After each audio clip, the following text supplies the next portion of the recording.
Well, the President of the Federal Republic of Nigeria, President Bola Ahmed Tinubu, has nominated General Christopher Musa as Nigeria's new Minister of Defense. Now, the nomination was officially communicated to the Senate President Godswill Akpabio.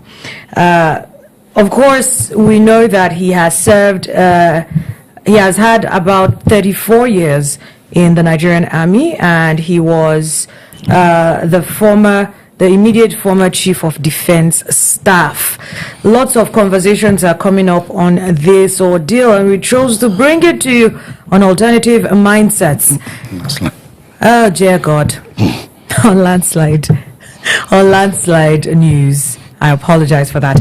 Now, we're going to be looking at the significance of the nomination, among other things. Joining me to have this conversation is distinguished gentleman, Malam Okafo. Having a good day, sir? Thank you. Are you having a good day? Yeah. Okay. You don't sound like it, but I'll take your word for it. And of course, Mr. Philip, are you having a good day, sir? Of course I am. You also don't sound like it, but again, I will take your word for it. Now, let's talk about the significance of this appointment. Now, we know that the former Minister of Defense went ahead to submit his resignation just yesterday, and he said on health reasons. And today, the president has gone ahead to, appoint General Musa. Given his background, how significant is this appointment? Yeah, it's very significant. And, we were looking at the former Defense Minister, Badar Abubakar. What is it that in his background that is defensive? Nothing. I couldn't just find anything. And, I keep telling Nigerians that when Asiwaju's, microphone soldiers attack Nigerians, for anything the government does, that they are always finding fault with it. I say it's a lie. We were here when a president reviewed the list of the people that came out of the prerogative of mercy that he exercised some time ago. He reviewed it, and Nigerians lauded him. So very good, means that the president listened to us. This appointment, you could see, is resonating with people. Yeah. People are saying, yeah, you are putting the square peg in a square hole. So Nigerians know when the government does the right thing. That thing should be very, very important. When the government does the right thing, the people know. In this place, we do know that there is no lack of capacity.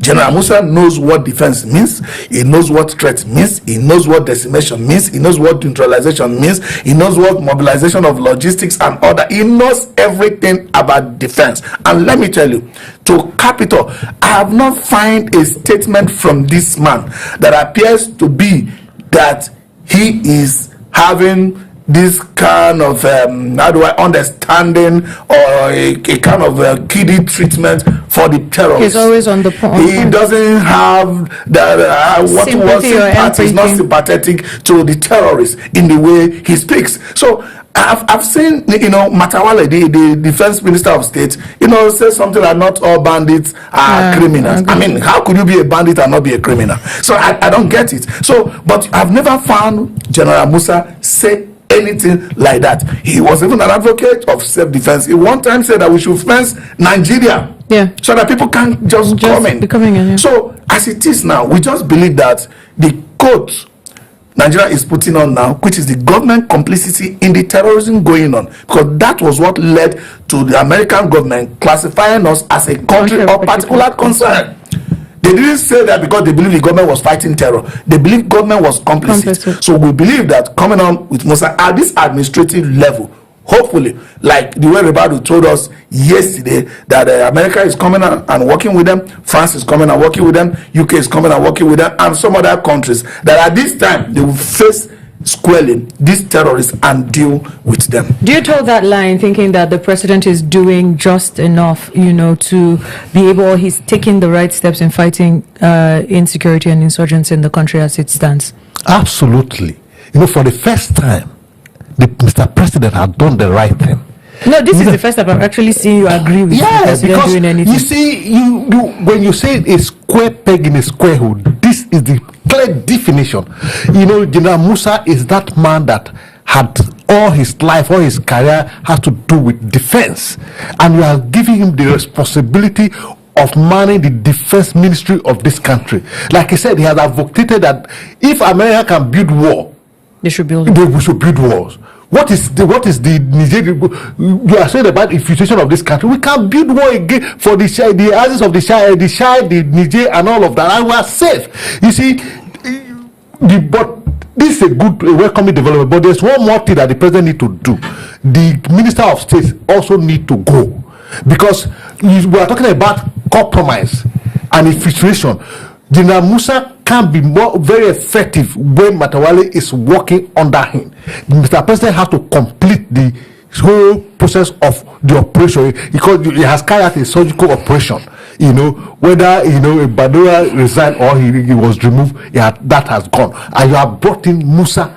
Musa cannot be effective if Matawale is there, because we've been crying that how can you have the son of Sheikh Gumi in the Nigerian army and you feel that information is safe? Because not too long ago, a brigadier general was killed in the war front because of information that were not well managed. You can't have a man who is sympathetic with the bandit sitting with Musa and you expect result. For us to have a better result, I think Mr. President should complete what he has started. Now, transitioning from a pure military background into politics, questions have started going left, right, and center. Is he going to join a political party? What political party is he going to be able to handle the politics of his current position? Yeah. See, I was in a book review the other day. Somebody was asking me, how did you fling to this, to writing books? I said, no, we are first human being before we choose to become anything.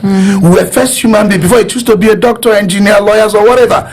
General Musa is a human being, so he can do well in politics. If you look at history, he first went to school before joining the army. So that wasn't the first thing. All his life has not really just been only military. Military is just fraction of that part that made him who he is. Yes, if he chooses to join politics. But let me tell you where we are getting it all wrong.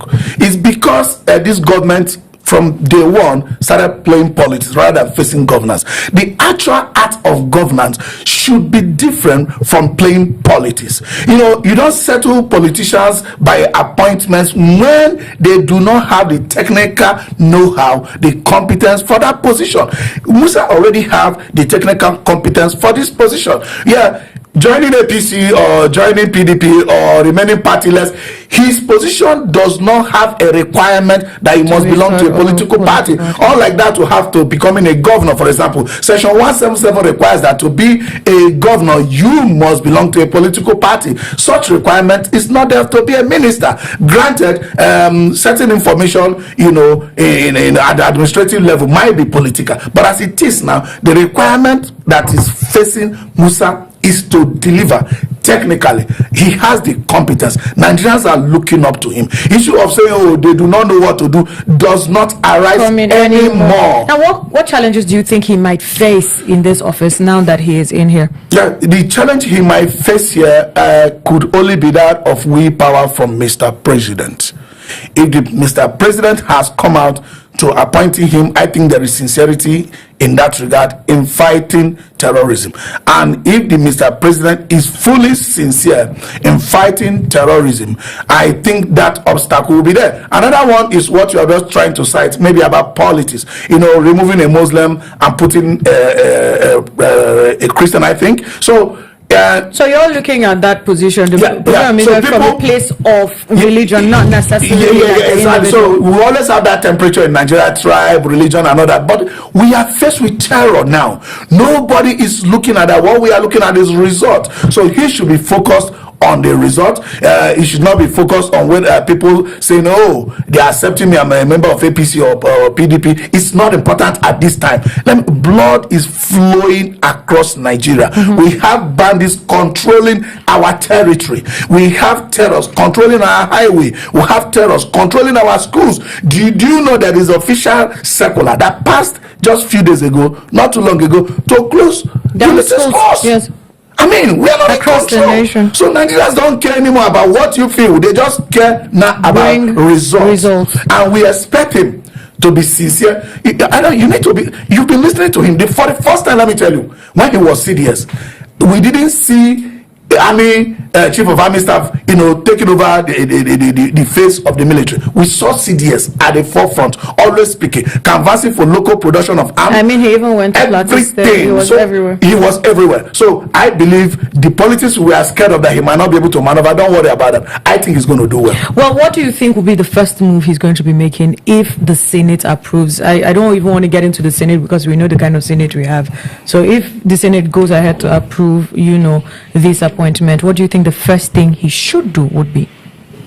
Well, when it is confirmed by the Senate, as soon as it's confirmed as the Minister of Defense, I think the first thing he should do is to carry out a surgical operation within the security apparatus. What I mean to say is that because we know that there is filtration, especially in the army, that you are sent to the forefront, because the rate with which we lost our men, our officers and men at the war front is alarming, and he's aware of that, because he has said at some point that this NGO, so-called NGO, that say they are providing aid to Nigeria, to Africa, who spend the money? Where is the money they canvas that they are bringing? They spend the money for themselves, and the NGO are complicit in the banditry and the terrorism. So he knows this. In fact, Musa is well grounded with what is happening. He knows what the first step to take is to ensure that the army is purified. First and foremost, the security apparatus have to be purified. Those that they cannot trust, they have to be. You have to remove them so that you will not have a clear direction to go. He's a man with full of strategy. He's well trained and is well versed with defense and military tactics. So the first thing is to also, in the Ministry of Defense, he has to also carry out a surgical operation within the Ministry of Defense, because that's where you have another problem. Because when you sit down and take a decision before you rose from the meeting, the decision is already out there. It's a problem. So he had to look inward. He had to. The word is just he had to carry out a surgical operation within the system. Do you think he's going to experience pushback, or it will be easy for him now that he's as opposed to when he was chief of defense? Now that he's the minister. Yeah, let me tell you, I've heard voices say these bandits are our people. We should treat them with kiss glove. So when Musa starts succeeding, you're going to have pushback from those terror sympathizers. As some of I call them terrorists too, because if you're a friend and advocate for a thief, you are a thief. So no, that's the honest truth. We have to face this thing, because this, I said it before. We saw them when they were coming down a few weeks ago, educating us about sovereignty. But one thing they do not understand, half education can be problematic. Terror is a global threat. A global threat requires a global response. You cannot be a breeding ground for terror.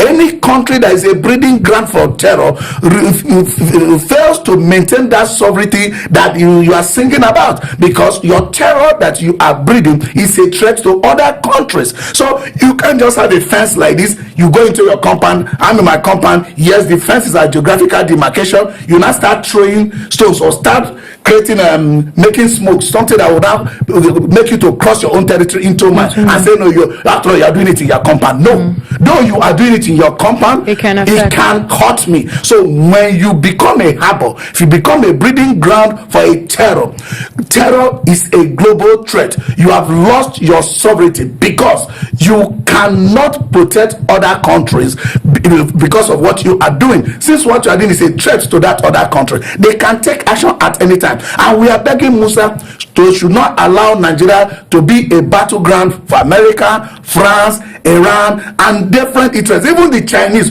who claim to be our ally, but the way they have been our ally is to be giving arms to bandits, to be terrorizing our people so they can mine illegally. So we don't want Nigeria to be a battleground for all these foreign countries, and the only way to do that is not to allow your own country to be a breeding ground for terror. Terror is a global threat, and it requires a global response. Now, I want to talk politically. Do you think that these moves that the president is making is, a way of him winning the confidence of the Nigerian people in his administration one more time? You see, every government had to work towards winning the confidence of its citizens, and Mr. President had taken the right step. Like every one of us applauding the appointment of General Musa. If General Musa perform and terror are being exterminated, and peace return to Nigeria. Farmers can go to farm, schools students go to school without fear or favor, and everything is working fine. I mean, like what Okafor will always say, we are not interested in changing government. We are interested in good governance. If the appointment of General Musa will bring about good governance, so be it. The president is accepted. We want Nigeria that grows. It's not because we don't want Mr. Tinubu. What we are saying that you are not doing the right thing. For the first time, Tinubu have left politics and he has fit governance by this appointment. And if Musa perform, well, people will say they'll be more impressed. I want to take your opinion on that. Yeah, well, you see, I've always told them.